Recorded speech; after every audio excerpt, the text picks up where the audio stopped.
What's going on, folks? It's Javon Moore with FI 360 News here live at the Rose Bowl.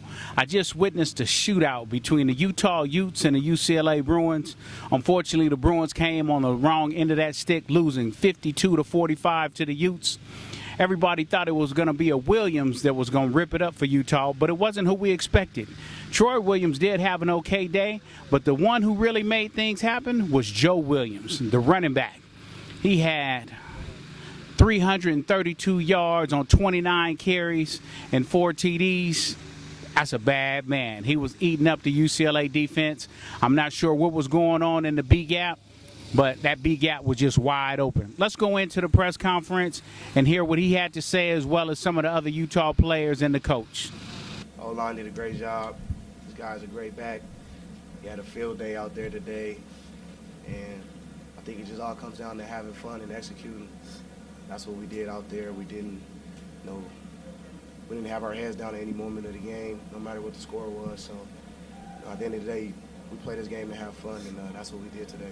Joe, did you see a particular personnel matchup on the O-line versus their D-line that really opened things up for you or anything like that? No, I mean, I go into, like last year, I went into every game knowing that we got the best O-line.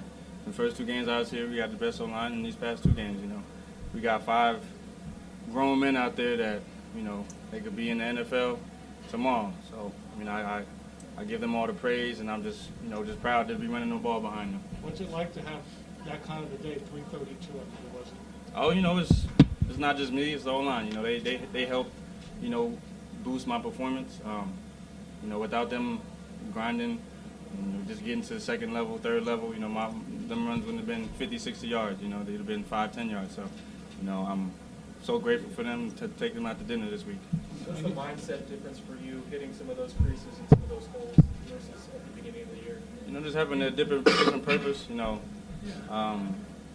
being back, just looking back on them 4 weeks I was gone, I had the time to reflect on the decision I made, and, at the end of the day, I'm still proud I did it, but I'm also proud that, I got the call to come back. I'm happy to be with my family, going out there, going to war with these guys, and, we're just going to keep the ball rolling. Can you imagine sitting at home watching this game on TV knowing? Oh, no, I'd have been in the stands. I'd have flew out here.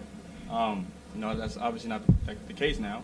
But, I'm just happy to be back, and I'm ready to go watch the film on Washington, and get them this work too. Well, we got a chance to hear from some of those Utah Utes. Wasn't too much that we didn't see on the field today. But let's talk about this game, man. The first quarter, both teams combined for 35 points. It was a marathon of a quarter. If you could have told me UCLA would have scored 42 points today, I would have said we would have won. But you know what? It wasn't their day. But the backup quarterback, Faithful, that kid threw for 5 touchdowns, 4 interceptions.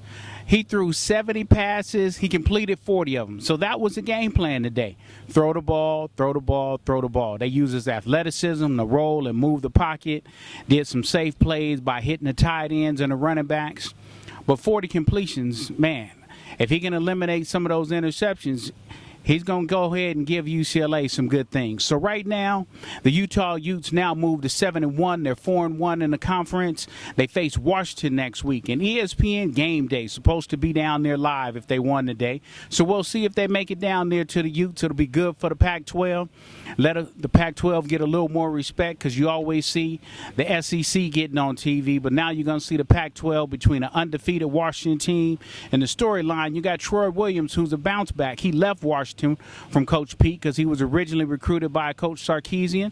He said, you know what, I believe in myself. He came down to Santa Monica City College as a bounce back, went undefeated, and then now took a scholarship to Utah, and you can see what he's doing there. Came up there and took the starting job, and is performing great for him. So that's about all we got today. USC has a bye week. We'll catch up to you Thursday night when they play Cal at the Coliseum. But until then, this is Javon Moore with FI 360 News. Always enjoy you guys watching. And guess what? Make it a great one.